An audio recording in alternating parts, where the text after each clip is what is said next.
provided this for us. Ladies and gentlemen, the President of the United States, Joe Biden.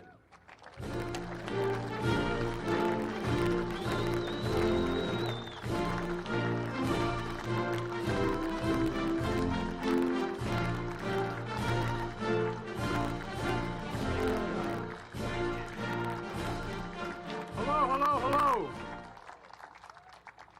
By the way, your dad is right about unions. Your dad is right. Unions built the middle class. Wall Street didn't. Unions built the middle class. So thanks, Tilden, for that introduction. And union sheet metal worker, proud member of the Navajo Nation, you're going to be building the future here in Arizona. And Arizona is building the future. Thank you, Governor Hobbs. She had to leave, but welcomed me to the state and for your partnership all across the board. And thank you, Representative Stanton, for your dedication to the people of the 4th District and for the passport, anyway. Get in. Well, we couldn't be here today because the votes in Washington. I want to thank Senator Mark Kelly, who's doing an incredible job and the real champion from the announcement that we make here today. And Mayor Kate, where's Kate? Thank you, Kate. You're an incredible mayor. You're doing a great job. And Mayor Chandler Harkey. And I guess I'm technically in your city, right? All right. I'll behave. We're also joined by one of the brightest men or women I've ever known, Gina Raimondo, our Secretary of Commerce. And I'm not joking about that. And Pat Gelsinger, CEO of Intel. Aaron Butler, President of Arizona Building Trades. What a combo, man. And other union leaders are here today. Thank you for your partnership and showing how we get big things done in America and we can do it again and again. I've asked Pat and many other business leaders this question, and I mean it sincerely. Now, the Business Roundtable, please have a seat, by the way. You're all standing. I'm sorry, I didn't realize you're still standing. I apologize. I asked the question of the Business Roundtable, the biggest leaders of business in the world, and the United States particularly. I asked them, when the United States decides to invest considerable resources in a new industry that we need to build, does that encourage business or does it discourage it? And the answer is overwhelmingly, it encourages it, overwhelmingly. Folks, during the pandemic, we had to learn about supply chains and the shortage of semiconductors. Those tiny computer chips you all out here know very well, smaller than the tip of your finger, that power everything from the lives of your cell phones, cars, dishwashers, satellites, weapon systems. America invented these chips. Don't forget that we invented these chips. And over time, some thought it was cheaper to send the manufacturing overseas because labor was cheaper. As a result, when the pandemic shut down chips factories overseas, prices of everything went up. First time Americans began to realize just how important they were. Unlike my predecessor, I was determined to turn things around, to invest in America, in all Americans. And that's what we've been doing. In January of 2022, Pat came to the White House where we announced a historic investment to build a state-of-the-art semiconductor factory in Ohio, factories in Ohio. We were joined then by Sherrod Brown, the Ohio senator, who talked about why it's time to bury the phrase Rust Belt. And Pat said at the time we should start calling it the Silicon Heartland, and it is becoming that. By March of this year, Pat was my guest at the State of the Union, where we talked about 1,000 acres outside of Columbus, where a semiconductor manufacturing facility and fabs were being built, which I referred to at the time as the field of dreams, and boy, it's turning out to meet people's dreams out there. In August, Senator Kelly and Sherrod Brown got the CHIPS and Science Act to my desk. It was one of the most significant science and technology investments in our history. By September, I joined Pat in Ohio and to break ground for the new factory. Within 9 months, we're just getting started since my CHIPS Science Act has led to partnership with companies investing billions and billions of dollars across the country, bringing semiconductor manufacturing back to America, jobs of the future back to America, including here in Arizona with significant help of Mark Kelly. I tell you what, I'm so glad this is happening.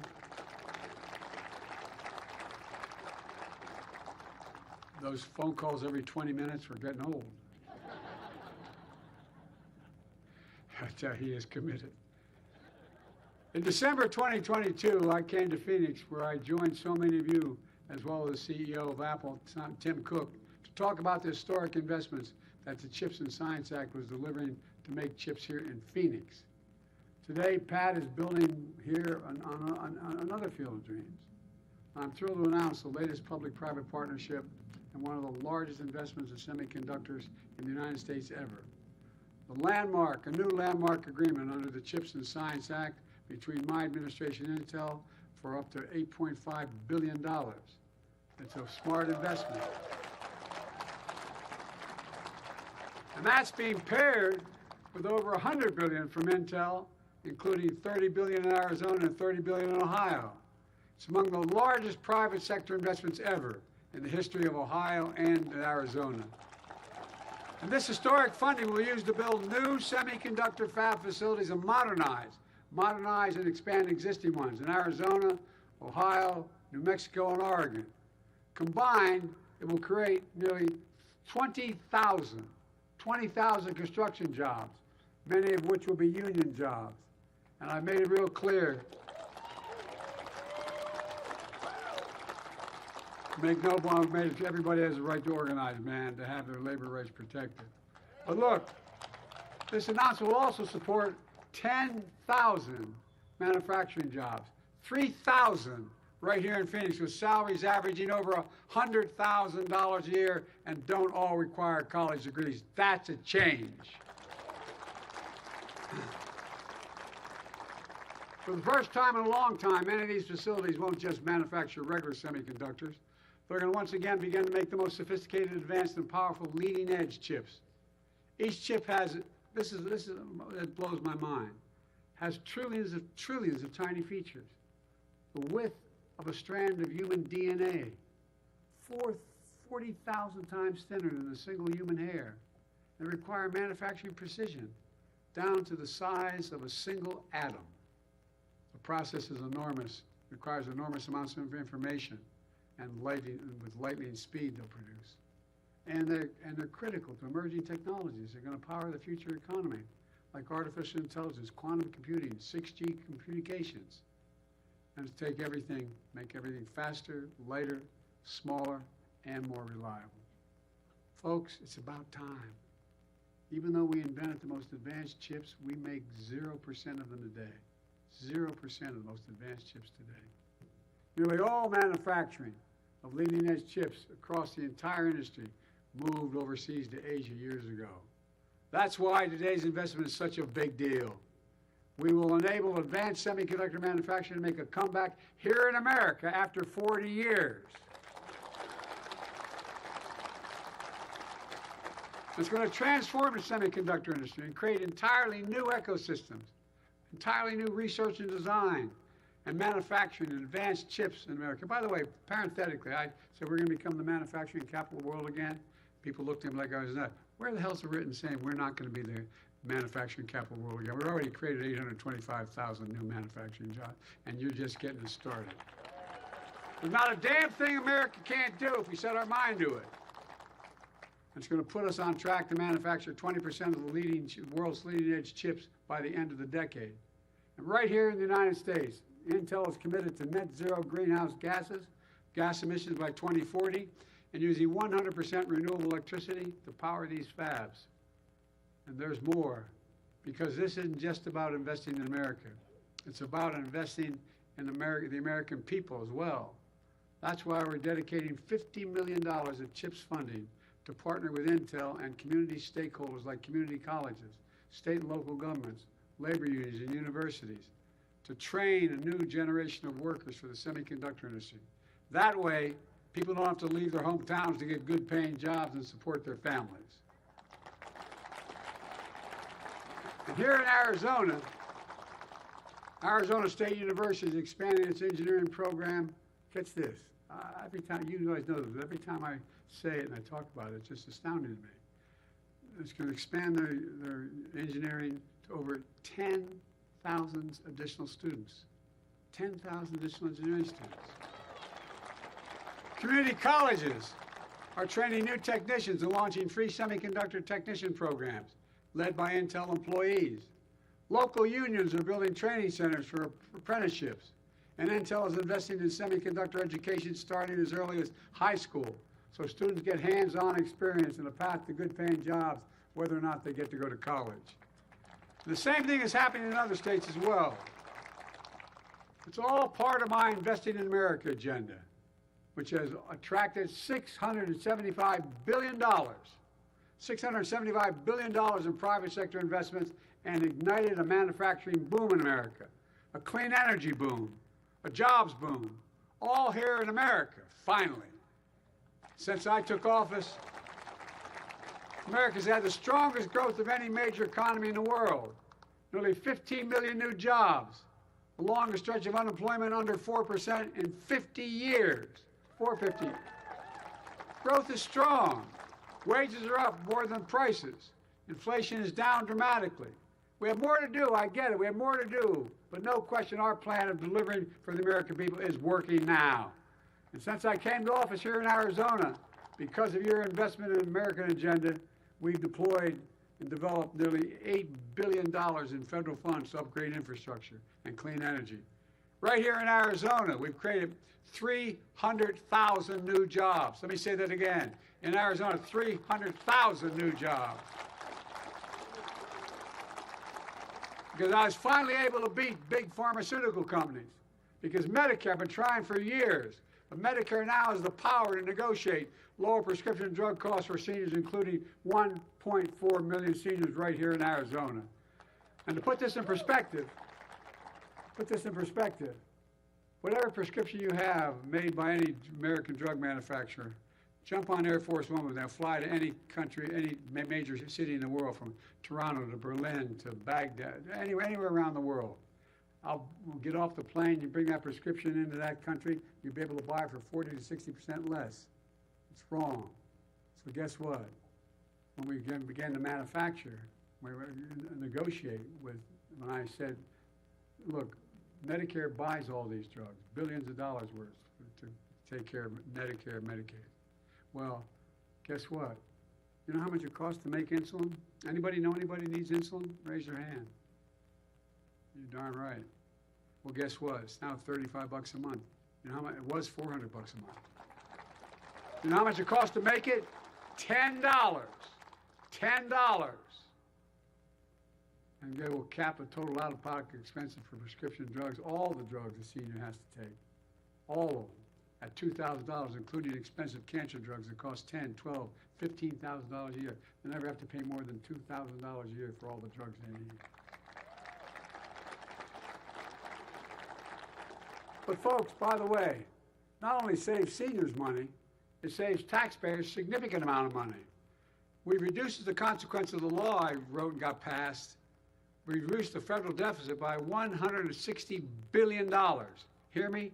$160 billion. You know why? Medicare doesn't have to pay $400. They have to pay $35 for that prescription, and much more. Exorbitant prices. It's all part of my economic vision for this country. I determined that I was going to build the economy from the middle out and the bottom up, not the top down. Because when you do that, the poor have a ladder up, the middle class does well, and the wealthy still do very well. We all do well. Let's be clear. Let's be clear. It's a fundamental break from the trickle-down economics supercharged by my predecessor. On his watch, companies sent American jobs overseas for cheaper labor and imported products. We're creating jobs in America and exporting American products. Well, my predecessor and his allies in Congress want to go back. In fact, the vast majority of the team on the other side, my Republican friends, didn't vote for the CHIPS and Science Act. The majority of them didn't. And now they're trying to repeal the Inflation Reduction Act, the most significant action ever on climate. That's going to create hundreds of thousands of jobs, many of them in their own states, in your district, particularly in states like Arizona. That's when my predecessor was in office. He enacted instead a $2 trillion tax cut, where they overwhelmingly benefit the very wealthy and the biggest corporations. By the way, I'm not anti-corporation. I come from the corporate state of America. More corporations are incorporated in Delaware than every other state in the union combined. And I represented for 36 years. But they can't get greedy. And we want to do, here's what he wants to do this again. The bottom line, I want to build a future in America. My predecessor is going to let the future be built in China and other countries, not America, because it may be cheaper for those investing. Folks, I promise to be the president of all Americans, whether you voted for me or didn't vote for me. Today's investment helps all Americans in red states and blue states, all across America, urban, rural, suburban, and tribal communities. But we're not leaving anyone behind. We're not, if we invent it in America, it should be made in America.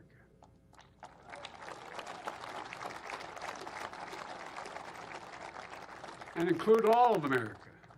Folks, let me close with this. I've been determined to make things in this country again. To build manufacturing capacity, as I said, we've created over 800,000 manufacturing jobs, and we're still counting.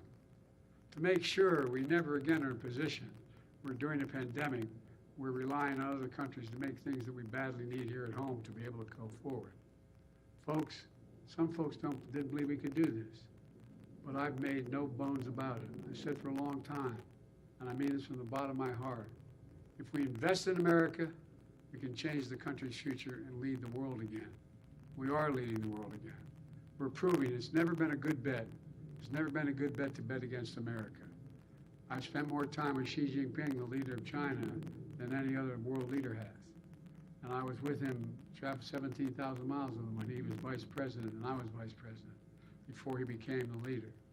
And we're in the Tibetan Plateau, and he asked me, he said, "Can you define America for me?" I said, "I sure can, in one word." And he looked at me, I said, "Possibilities, possibilities."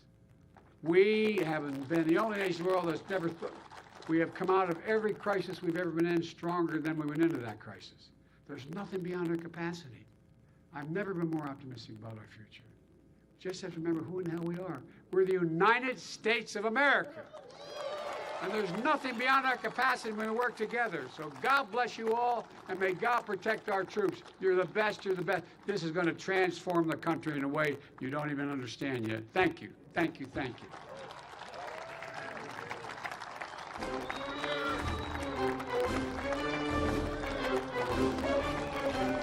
Thank you. Ready, guys?